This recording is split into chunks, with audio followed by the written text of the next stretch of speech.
Hello and welcome. Let's make some chocolate zucchini bread. I also want to share the results of using different types of flour for this recipe. Let's start by shredding the zucchini. Note that zucchini comes in different varieties and each of its type has its own color, taste and appearance.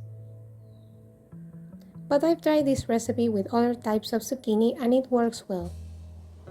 Measure half cup and let's combine it in a bowl with 1/3 cup of sugar. I'm using Moscavado sugar, 1 teaspoon of vanilla, 1 medium egg, and 1/4 teaspoon of salt.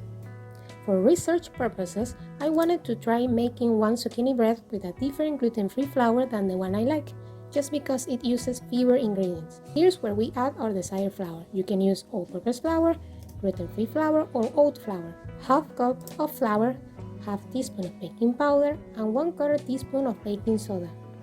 Don't forget to add 1/4 cup of cocoa powder. I'm using Dutch processed cocoa powder.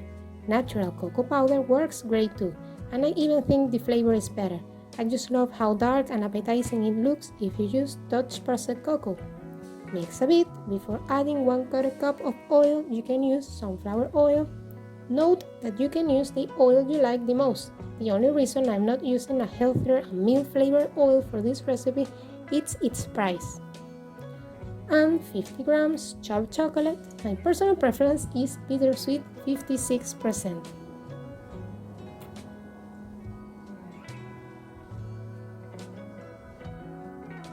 I also use dark 70% chocolate for some recipes. This one in particular is not overly sweet, so I don't recommend it.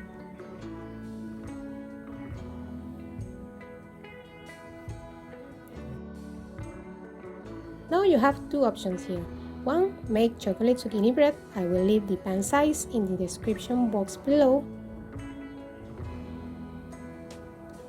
And bake it at 350 for about 30 minutes.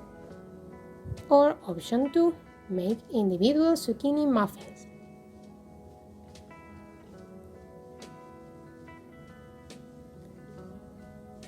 This recipe yields 6 muffins or 1 small chocolate zucchini bread. And bake them at 350 for about 20 minutes. They are so lovely and delicious.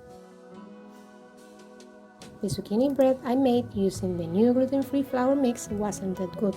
The first day it was dry, but it was delicious the day after it was made. Let's focus on the cupcake for now. At the start of this video, I showed you one made only using oat flour and one made with normal flour. And here they are again.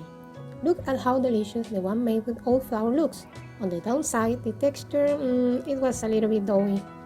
The other one was perfect, moist and fluffy. And you can get the same result using my gluten-free flour mix, even if it's more time consuming to put together.